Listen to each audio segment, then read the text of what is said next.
awesome and teammate, coach, and friend. Played a lot of sandlot baseball.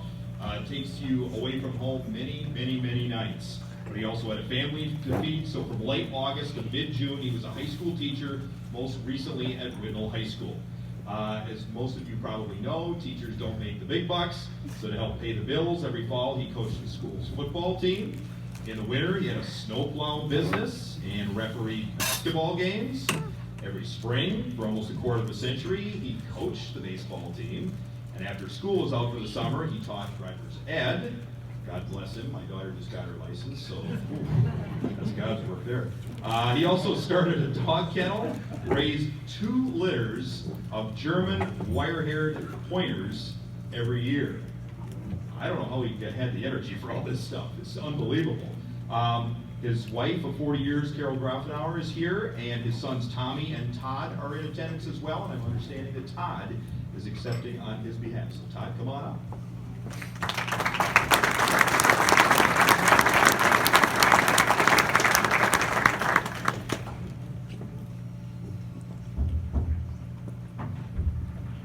Thank you. And on behalf of our family, we want to thank the association for the induction of our father, Tom Grafenauer.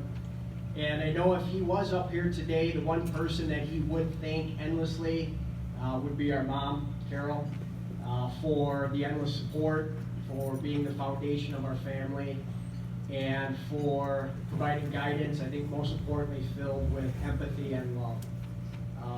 My dad taught us how every single day was beautiful. He taught us that you can never have enough friends, how to compete and work hard. He taught us love and devotion to our mom, and he taught us commitment to God. And my dad grew up in the early 50s, I think, very similar to most kids at that time period, playing baseball in the backyard. Matter of fact, his best friend since 2nd grade is here tonight, John Best. Johnny! And John will tell you that my dad used to make him play strikeout in the backyard on 76th Street behind my grandparents' house until it either got dark out or until Johnny couldn't raise his arm anymore. My dad went to high school at Don Bosco, played football, baseball, and basketball, and played on their 1961 championship team, and then went to play a year of college football at Iowa State for Johnny Majors. But I think he knew what his true passion in life was, and that was baseball, and transferred to Stevens Point, where in 1964 he led the league in hitting, batting .434, and he was then drafted and played with the Minnesota Twins organization.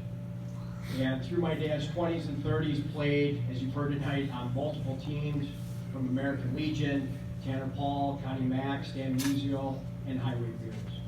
And my dad taught and coached first at St. Francis and then at Whitnall. In 1975, he was the National High School Coach of the Year. In '92, he won a state championship at Whitnall and was later inducted into the Wisconsin Coaches Hall of Fame. And to his credit, has well over 700 wins. Now, my dad was also a man that had over a dozen WIA baseball rules written specifically because of him. Matter of fact, when my brother Tommy and I were younger, we used to go to many games as we could, and when he would host tournaments, the first question the opposing coaches would ask is, "Hey, Whitey, are we playing WIA sanctioned rules or are we playing Whitey rules?" And he was also a man that used to have over 500 people attend his high school baseball games. 500 people. Now, it could have been because he had a marching band at the games. It could have been he had a guy one game jump out of an airplane at 5,000 feet to land on second base in the middle of the game. It could have been they were there to see the DW, also known as a designated walker. My dad would get the shortest kid in school to go out for the team. Or it could have been that they were there to see the 9 back rows, all with their own page in the program, all listed at 5'4" and 104 pounds. And it didn't matter where in the country his 2 boys were playing ball. My brother played college ball lacrosse, I played in Milwaukee. If you looked up the third baseline, you would see my dad sitting there in his lawn chair watching. And my dad truly knew what the meaning of baseball was. He knew that baseball was nothing more than an opportunity to play a game of catch with your son or daughter. And I know my dad, every day when we were younger, would hit Tommy and I ground balls, play catch with us, play pepper. Matter of fact, he threw me batting practice and hit me ground balls until he was 67 years old.